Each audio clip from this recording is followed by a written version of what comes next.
The late summer sun hung low over the Wyoming plains, turning the land to gold as Ethan Cole rode his horse down the dusty trail towards Silver Creek Ranch.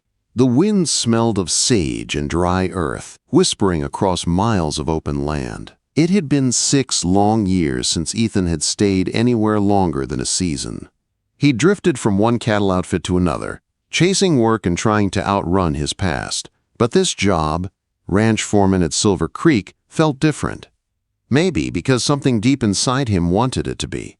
Ahead, the ranch spread across the valley like a dream made real. A modest 2-story house stood near the creek, its windows glowing warm in the evening light. Beside it sat a weathered barn and a corral that could use mending. Cottonwoods lined the water's edge, their leaves whispering secrets to the breeze. It wasn't the biggest spread he'd worked, but it had something the others never did. A sense of care, of quiet hope. Ethan dismounted near the barn, his boots sinking into the dust.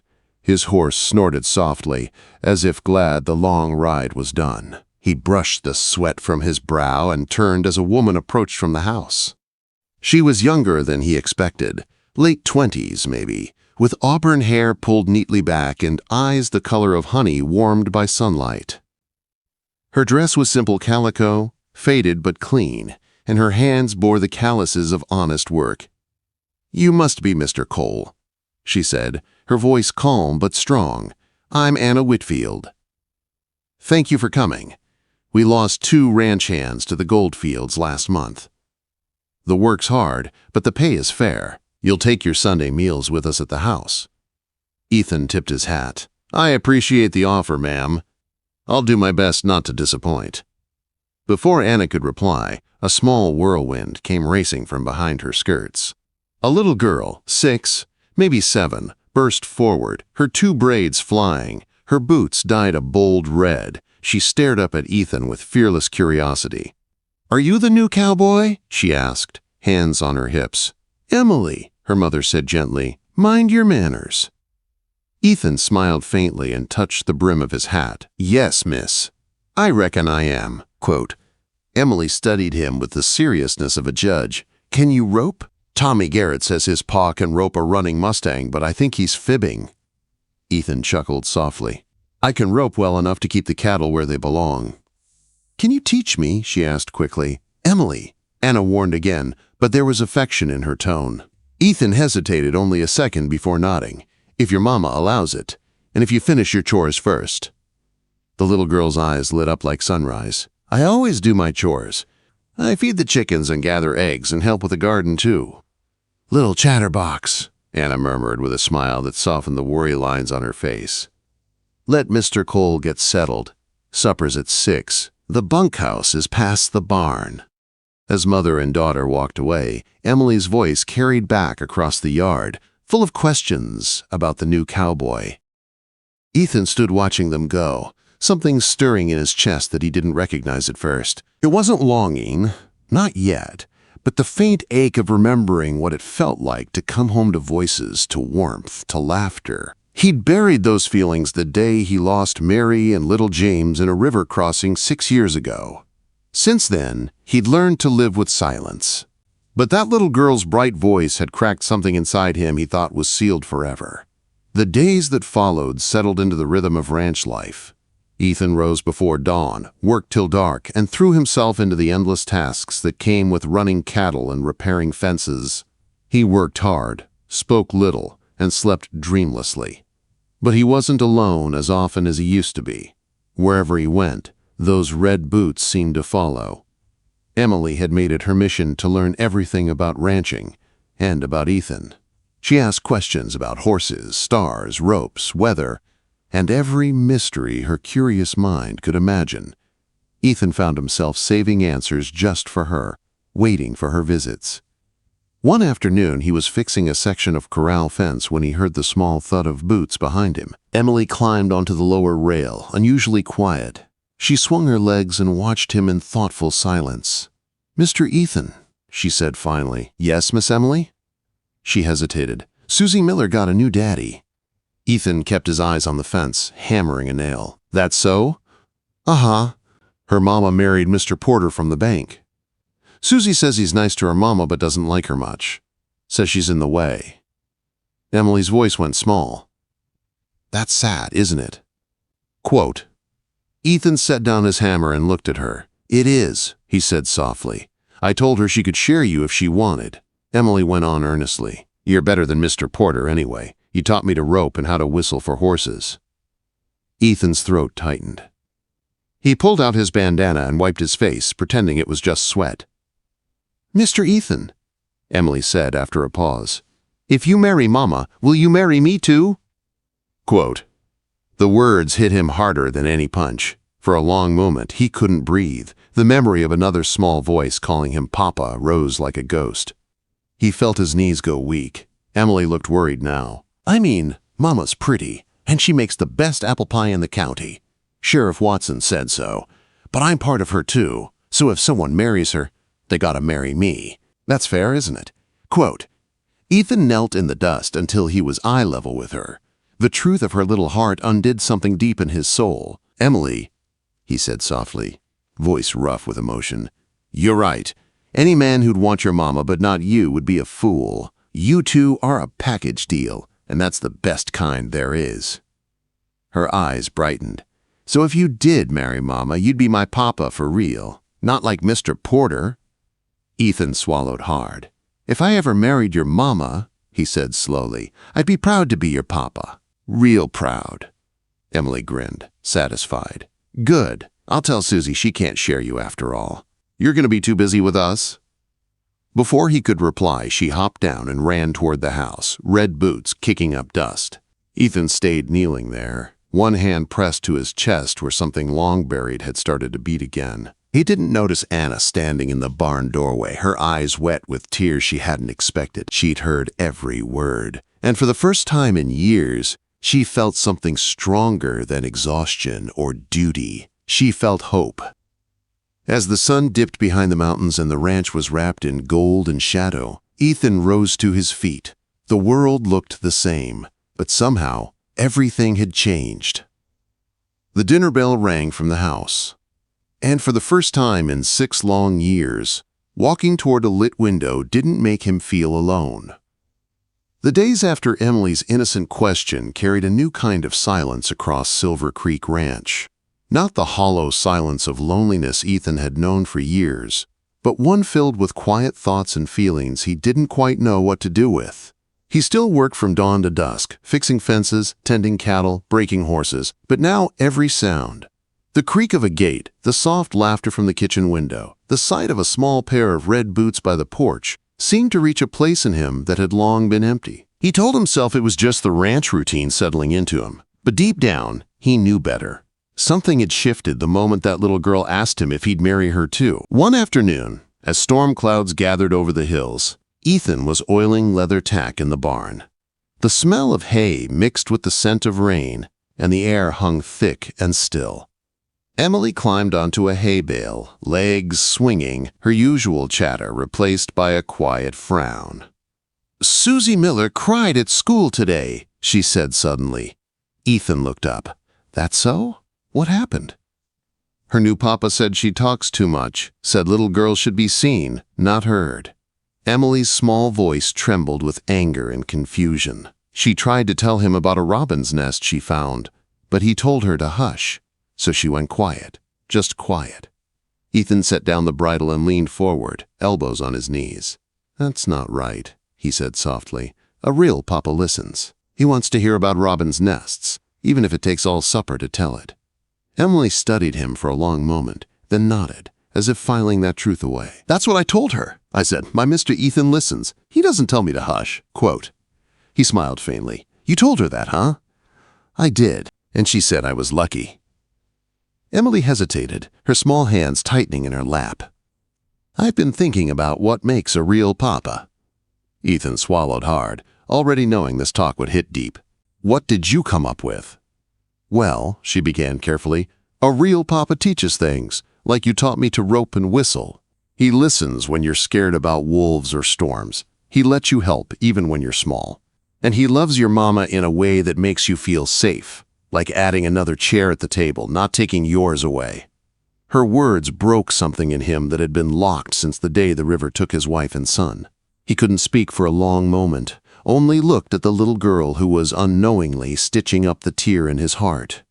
"You're a wise one," he said finally, his voice low. "Maybe the wisest person I know." Emily beamed, pride shining through the dust on her cheeks. She hopped down and dusted off her dress. "I told Mama about our talk," she said matter-of-factly. "About the package deal." Ethan froze. "You did?" "She got quiet," Emily said. Then she smiled a little and said you were a good man. She's been different lately. Wears her Sunday dress sometimes even when it's Tuesday. Before Ethan could respond, Anna's voice carried from the house. "Emily, time to help with supper!" "Coming!" Emily shouted. She turned back to him with a grin. "I'm glad you understand about package deals, Mr. Ethan. Makes me feel safe." Then she was gone, red boots pattering across the yard. Ethan sat there in the fading light, the barn creaking around him, thinking about the girl's words. Safe. He hadn't thought of himself as safe for anyone in years. That night, over supper, Anna wore her blue dress, the one that made her eyes shine like deep water. She moved carefully on her sore ankle from the day's chores, but there was a grace about her that pulled at him. Emily talked the whole meal, her voice dancing through stories of school, of hawks in the pasture, of how she planned to make a swing from the old oak tree. Ethan listened, truly listened, and when she paused, he asked questions. What color was the hawk's wings? Did it have a nest? Did she think the eggs had hatched yet?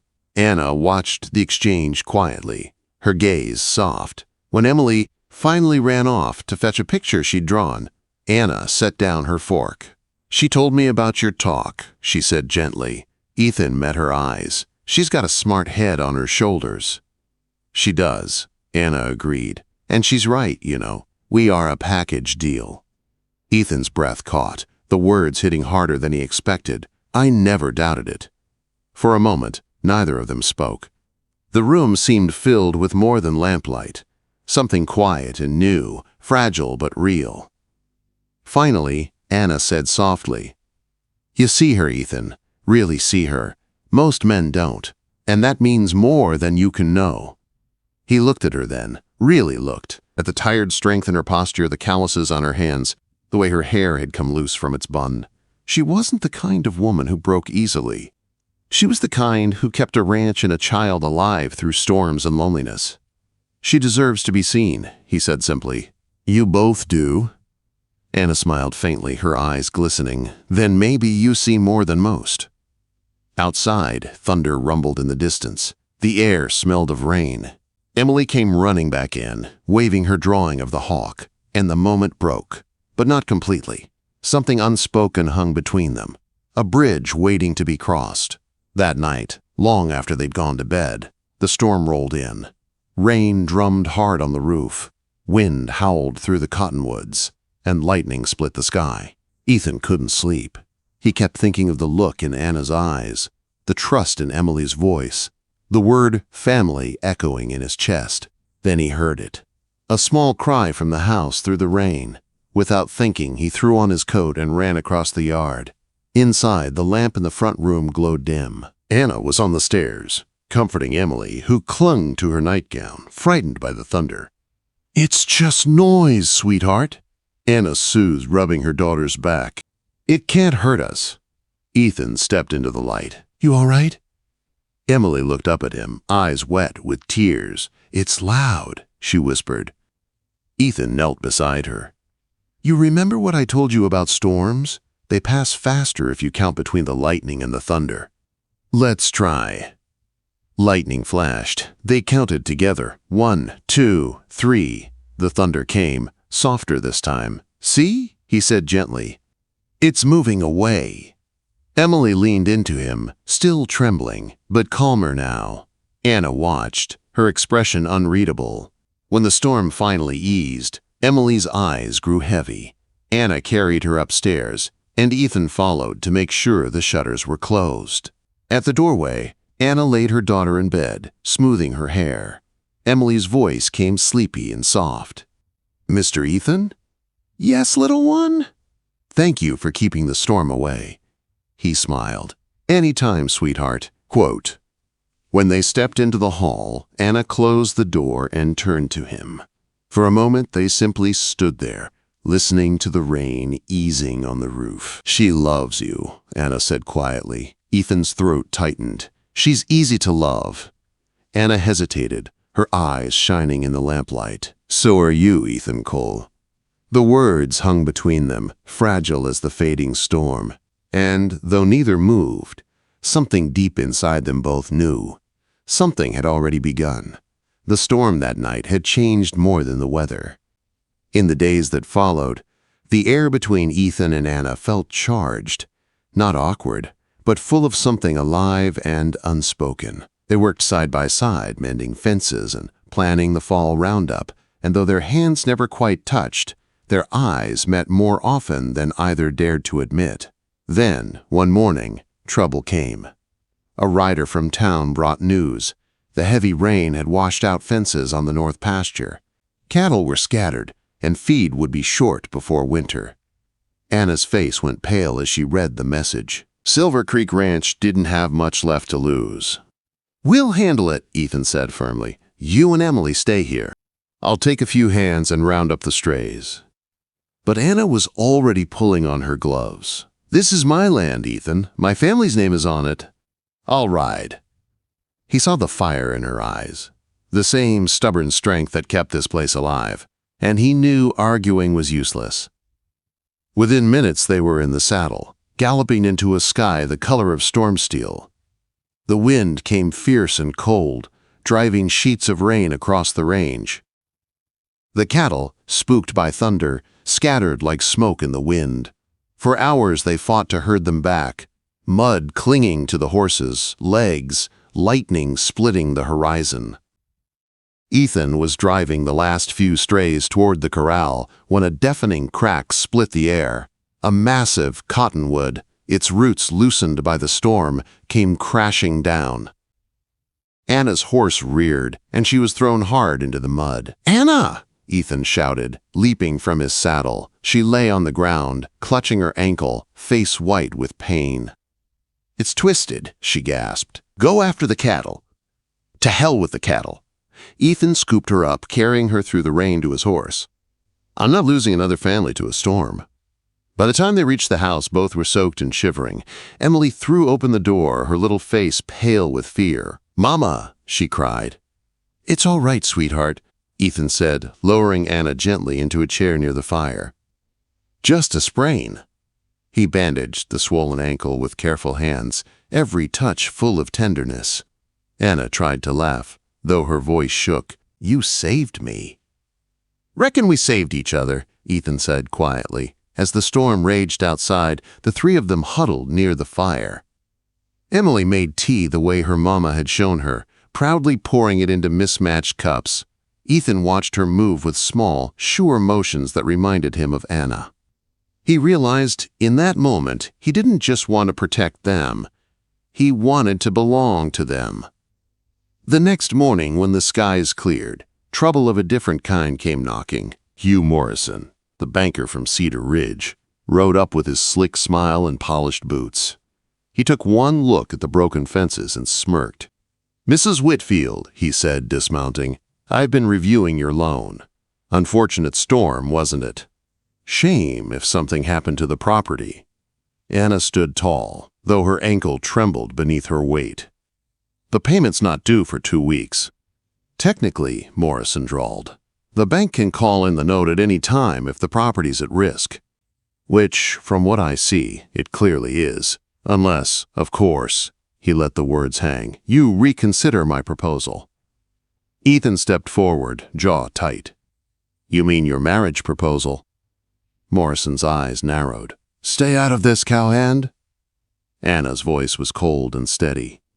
"I'd rather lose the ranch than marry a man who sees my daughter as an inconvenience." Morrison's polite smile slipped. "You have until the end of the month, Mrs. Whitfield. After that, the ranch is mine." He left dust and contempt in his wake. Anna sank into a chair when he was gone, her hands trembling. "If we can't pay, "We'll find a way," Ethan said, his tone like iron. "We'll sell timber, horses, whatever it takes, but we're not letting him win." They worked harder than ever those next weeks. Ethan rode from dawn till dark, striking deals with nearby ranches, gathering every cent they could. Anna managed the accounts by lamplight, refusing to quit. Emily did her part too, collecting eggs, baking bread to sell in town, and keeping everyone's spirits from breaking. Still, as the deadline neared, it wasn't enough. One night, long after Emily had gone to bed, Anna sat by the fire staring at the ledger. "We're short," she whispered. "Even selling everything that's not nailed down, we're still short." Ethan sat across from her, shadows flickering across his face. "Then we start over," he said quietly. "Wherever you go, I go. You and Emily. That's what matters." Anna looked at him, tears shining in her eyes. "You'd leave everything for us?" "In a heartbeat," he said. "Home isn't wood and land, Anna. It's people. It's you two." Quote, she covered her face with her hands, shoulders shaking. When she looked up, her voice trembled. "You make me believe again, Ethan. I thought I'd forgotten how." He reached across the table and took her hand, rough palm against soft skin. "Then believe in us." Before either could speak again, the sound of wagon wheels crunched outside. A woman stepped into the doorway, older, travel-worn, with eyes as blue as a prairie sky. "Ethan Cole?" she asked. "I'm Margaret Hartley, Mary's sister." Ethan froze. "Mary's sister?" His voice cracked. She nodded. "Your father-in-law passed last year.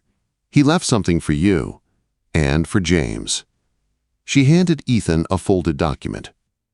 Inside was a bank draft large enough to pay the ranch debt twice over. "He wanted to make things right," she said softly. "It's yours." Ethan stared at the paper, his breath gone. "I can't take this."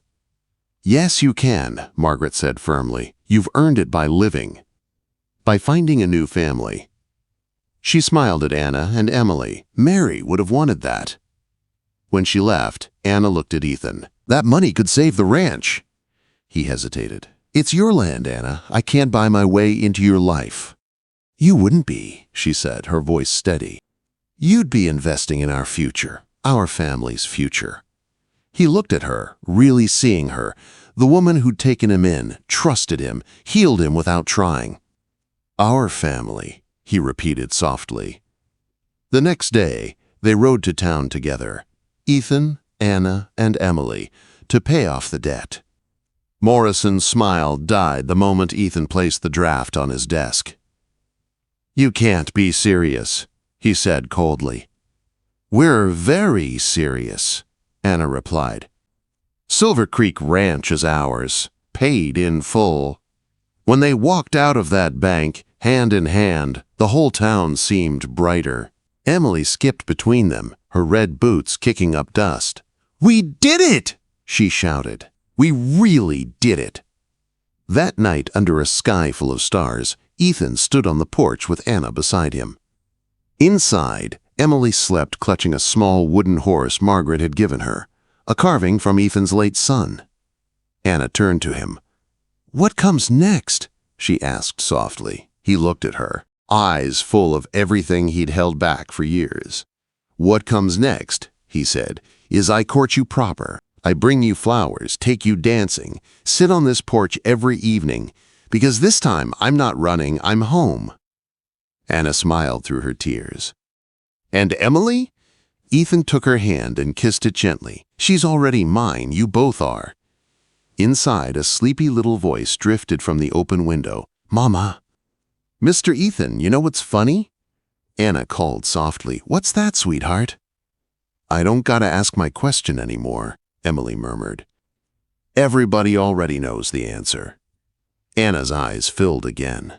Ethan slipped an arm around her shoulders, pulling her close as the night wrapped around them. Under the endless Wyoming sky, with a woman's warmth beside him and a child's laughter drifting through the dark, Ethan Cole finally understood. Love wasn't something you found once. It was something you built, one choice, one promise, one second chance at a time. And sometimes, it all began with a little girl asking one simple question.